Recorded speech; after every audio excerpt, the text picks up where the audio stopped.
जय मां भद्रकाली। बहुत बहुत स्वागत है आपका हमारे चैनल पर। तो मैं आज अपने चैनल तंत्र गुरु जी के माध्यम से आप लोगों को शनि देव की कृपा या शनि देव की नाराजगी के बारे में चर्चा करूंगा। तो शनि देव को कौन नहीं जानता, देवता से लेके मनुष्य तक, राक्षस तक, किन्नर गंधर्व, सबको शनि देव की कृपा भी प्राप्त हो चुकी है और शनि देव के कोप का भाजन भी सब हो चुके हैं।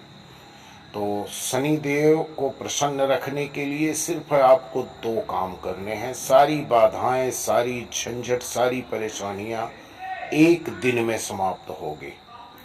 तो ऐसे शनि की पूजा तो हमेशा सदैव करनी चाहिए, क्योंकि शनि की साढ़े साती आने के साथ भी कष्ट देती है और जाने के बाद भी कष्ट देती है। लेकिन यदि शनि प्रसन्न हो जाते हैं तो बाकी के सभी 8 ग्रह भी आपके अनुकूल कार्य करते हैं, क्योंकि शनि देवताओं के और सभी ग्रहों के न्याय के देवता माने गए हैं। आपके कर्मों के अनुसार आपको शनि न्याय देते हैं। आपके अच्छे कर्म हैं तो शनि की साढ़े साती, शनि की ढैया, शनि की महादशा, शनि की अंतरदशा में आपको लाभ ही लाभ होगा। हर तरफ से आपको खुशहाली मिलेगी। लेकिन यदि आपके कर्मों में खोट है तो शनि के कोप का भाजन तो जरूर बनना पड़ता है। तो दोस्तों, इस वीडियो पर अंत तक बने रहना और चैनल पर पहली बार आए हो तो चैनल को सब्सक्राइब करके घंटी की बटन दबा लेना। और यदि आप लोगों को किसी भी तांत्रिक या ज्योतिष सलाह की या कुंडली से संबंधित किसी भी प्रकार की जानकारी की आवश्यकता हो तो आप हमें कमेंट बॉक्स में कमेंट करके जानकारी ले सकते हैं और ज़रूरत पड़ने पर हम आपसे संपर्क भी कर सकते हैं। आपकी हमारी बात भी हो सकती है। तो चर्चा हम कर रहे हैं शनि देव की। हिंदू धर्म शास्त्रों में शनि देव की महिमा को अपरंपार बताई गई है। उन्हें न्याय का देवता माना जाता है। कहा जाता है कि शनि देव सभी मनुष्यों के अच्छे और खराब कर्मों का हिसाब किताब रखते हैं और उसी हिसाब किताब से उससे फल देते हैं। तो शनिदेव को प्रसन्न करने के लिए सनातन धर्म में शनिदेव की इसी महिमा को देखते हुए उन्हें प्रसन्न रखना जरूरी कहा गया है। मान्यता है कि अगर प्रत्येक शनिवार को शनिदेव की सही तरीके से पूजा की जाए तो इससे ग्रहों की दशा भी सुधरती है, साथ ही शनिदेव की असीम कृपा जातक को प्राप्त होती है। तो आज हम आपको बताना चाहेंगे कि प्रत्येक शनिवार को शनिदेव को प्रसन्न रखने के लिए क्या करना चाहिए।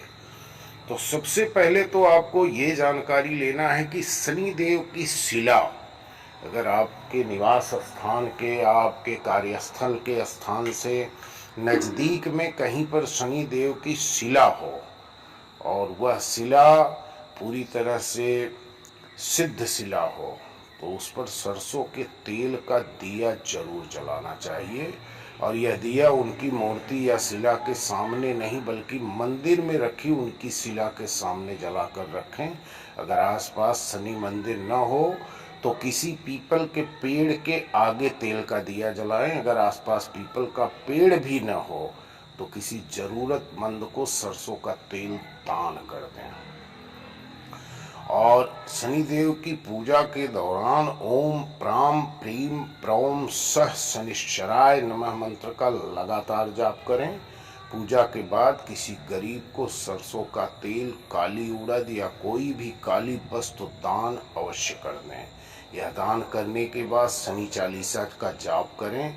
इसके बाद हनुमान जी की पूजा करके उनकी मूर्ति पर सिंदूर लगाएं और केला अर्पित करें।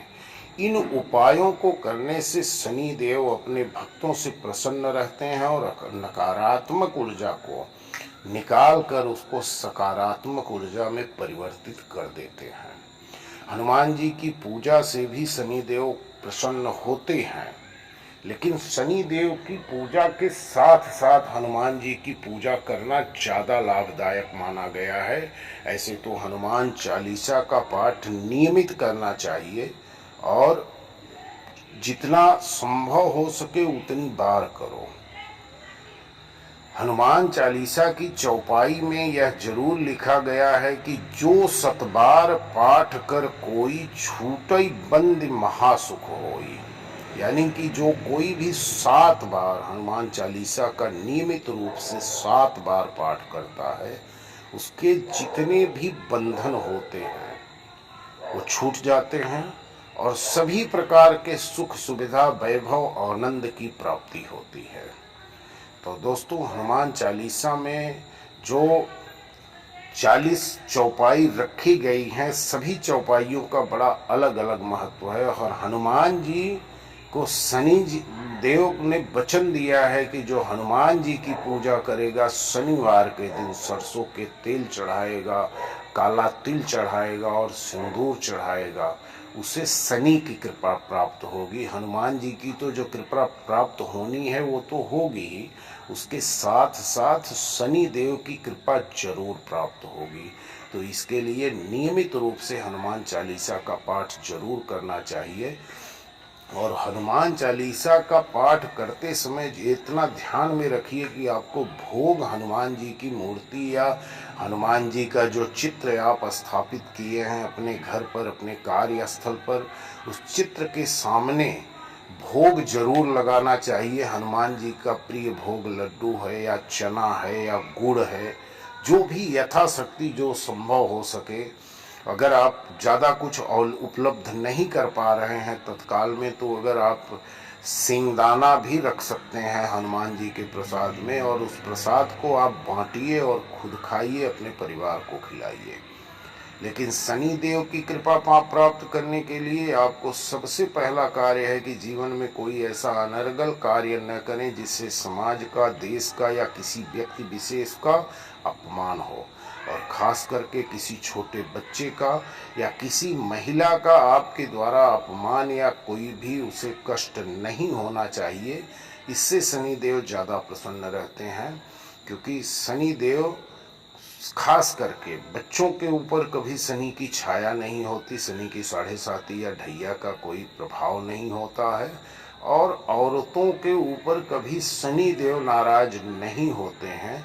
औरतों का शनि देव की दृष्टि में सदैव सम्मान है, क्योंकि इस जीवन में अगर शनि देव के कोप का कोई भाजन नहीं हुआ है तो वह उनकी माँ है जिनका नाम छाया था।